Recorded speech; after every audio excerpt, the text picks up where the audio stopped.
फूल हाम्रो बारीको डिलहरुमा प्रशस्त मात्रामा फुलेको फूल त्यतिकै सुकेर खेर जानुभन्दा हामीले सही रूपमा प्रयोग गर्न सक्दछौं। यो फूल टिपेर लिएर आउने, त्यसपछि हामीले मजासँग घाममा सुकाउने, 2 दिनसम्म घाममा सुकाइसकेपछि यो चाहिँ सुक्छ। पुरा रूपले सुकाउने, यसरी सुकाउने र यसलाई बिन्न पनि सकिन्छ, यसरी बिन्दा पनि हुन्छ र यसरी सुकाइसकेपछि हामीले चाहिँ यो फूललाई लगेर मिक्सरमा अब हामी यसरी यो फूललाई चाहिँ सुकेको फूललाई मिक्सरमा हालेर हामी चाहिँ पिद्ने, मजासँग धुलो बनाउने, यसम्म पिदिनै रहने। अब यो भए जस्तो छ, धुलो तयार गरिसकेका छौं। यस धुलो तयार गरिसकेपछि हामीले यसरी खन्याएर जम्मा पार्न सक्छौं एउटा प्लास्टिकमा। अब त्यसपछि हामीले चाहिँ नेपाली कागज अथवा गोरखापत्र, घरमै गोरखापत्र छ भने त्यो गोरखापत्रको नि प्रयोग गर्न सक्छौं र नेपाली कागजहरुलाई चाहिँ बराबर साइजमा यसरी आफूलाई कतिको लम्बाइ मन पर्छ त्यो अनुसारले काट्ने। कतिको लम्बाइले चाहिँ हामीलाई सहज र राम्रो धूपहरु बनाउनको लागि सहयोग गर्छ भनेर यसरी काट्ने। बराबर इन्चको भयो भने आकर्षक हुन्छ। मैले चाहिँ यहाँ काटिसकेको छु, हेर्नुस् है। अब यसलाई सहज रूपमा यसरी लिने, एउटा एउटा गरेर हामीले लिन सक्छौं। अब यसमा चाहिँ यो धुलो यसरी राख्न सक्छौं र यसरी राख्दै राख्दै कति मात्रामा चाहिन्छ त्यही अनुसारले राख्दै जाने। अब त्यसपछि यसलाई मजासँग यसरी बटार्न सक्छौं है।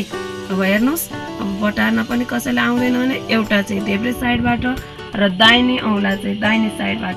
अब त्यसपछि हामीले यहाँ यसरी समाउने अनि यसलाई बराबरी भागमा यसरी घुमाएर धूप बिस्तार बटार्दै टुप्पासम्म बटार्दै जाने र बाटेको धूप तयार भयो साथीहरु। हेर्नुस्, यस्तै गरी मैले यहाँ धेरै पेपरहरु ठिक पारिसकेको छु र धेरै धुलोहरु पनि छ। यस धुलोलाई चाहिँ राम्रोसँग यहाँ राख्दै गर्दै गर्न सकिन्छ। यो चाहिँ शुद्ध फूलको, सयपत्री फूलको धुलो हो। हेर्नुस्, कुनै काठको, कुनै त्यो बजारतिर उसमा बेच्न राखेको धुलो होइन, यो चाहिँ शुद्ध सयपत्रीको धुलो हो। यसले चाहिँ हामीलाई सुगन्धित बनाउँछ, भगवानलाई प्रसन्न बनाउन सहयोग हुन्छ।